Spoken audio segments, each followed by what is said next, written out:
ఇక డీటెయిల్స్ లోకి వెళ్తే విద్యాదాత శ్రీ మల్లాడి సత్యలింగ నాయకర్ ఆశయాలను ముందుకు తీసుకెళ్లే విధంగా కూటమి ప్రభుత్వం కృషి చేయడం జరుగుతుందని కాకినాడ సిటీ ఎమ్మెల్యే వనమాడి కొండబాబు పేర్కొన్నారు. బుధవారం కాకినాడ ఎంఎస్ఎన్ చార్టీస్ నూతన ప్రహరీగూడ నిర్మాణానికి శాసనసభ్యులు వనమాడి కొండబాబు, చైర్మన్ కార్తిక్ నాయకర్, నగరపాలక సంస్థ ఇన్ఛార్జ్ కమిషనర్ సత్యనారాయణ తదితరులు శంకుస్థాపన చేశారు.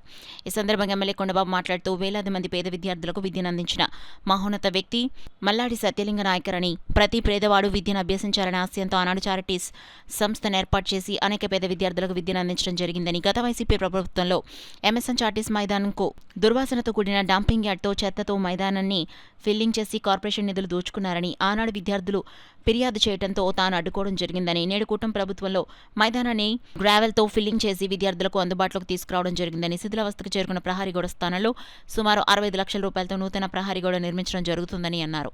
ఎంఎస్ఎన్ చార్టీస్ అభివృద్ధి కొరకు కూటమి ప్రభుత్వం కృషి చేయడం జరుగుతుందని పేర్కొన్నారు.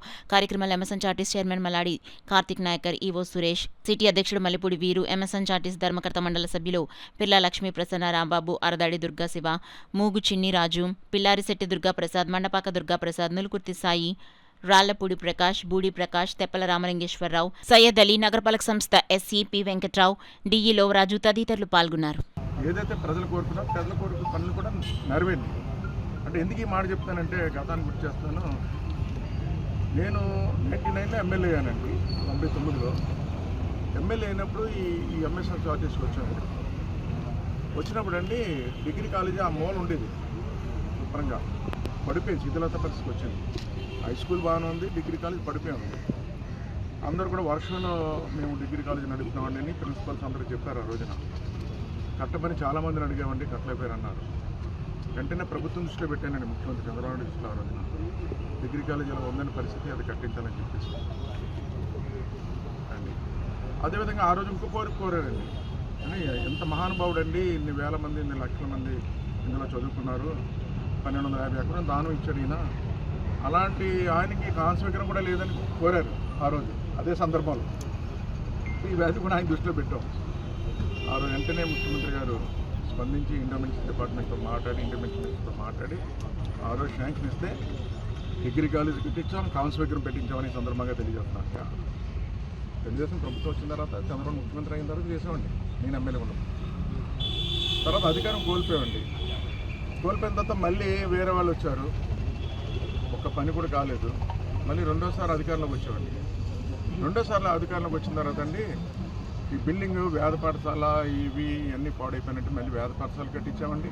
తర్వాత బిల్డింగ్ కూడా కొత్త బిల్డింగ్ కట్టాలన్నారు, కానీ ప్రభుత్వం దృష్టిలో పెడితే టెక్నీషియన్ పంపించారు. బిల్డింగ్ చాలా స్ట్రాంగ్ ఉంది, పడగొట్టడానికి లేదు, రిపేర్ చేసుకొని కావాలంటే అన్నారు. అప్పుడు మన కార్పొరేషన్ అధికారులను తీసుకొచ్చాం. కార్పొరేషన్ అధికారులతో పాటండి ఇది ఓల్డ్ స్ట్రక్చర్ కదా, పాడు చేయకూడదు, రిపేర్ చేయమంటారంటే ఇంజనీర్ గట్టి సత్యనారాయణ గారిని కూడా తీసుకొచ్చానండి. సత్యనారాయణ గారు చూడండి ఇది బాగా చేయాలంటే ఆయన కూడా వచ్చి కొన్ని సూచనలు ఇస్తానండి, బిల్డింగ్ని రిపేర్ చేసామండి ఆ రోజున. ఆ విధంగా దాన్ని బాగు చేసాం. తర్వాత ఇది గ్రౌండ్ వాటర్ వచ్చిందండి, ఫిల్లింగ్ చేద్దాం అనుకున్నాండి. ఇలా ఎలక్షన్ వచ్చింది, చేయలేకపోయామండి.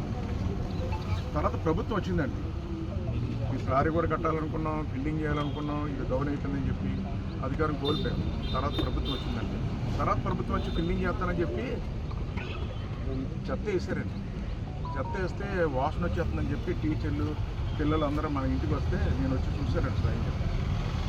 ఇది డంపింగ్ యార్డ్లో చెత్త తీసుకొచ్చేసారండి, వాసన భరించలేకపోతాం. మీరు కూడా వచ్చారు ఆ రోజు, మీరేం తీసుకుని వచ్చారు.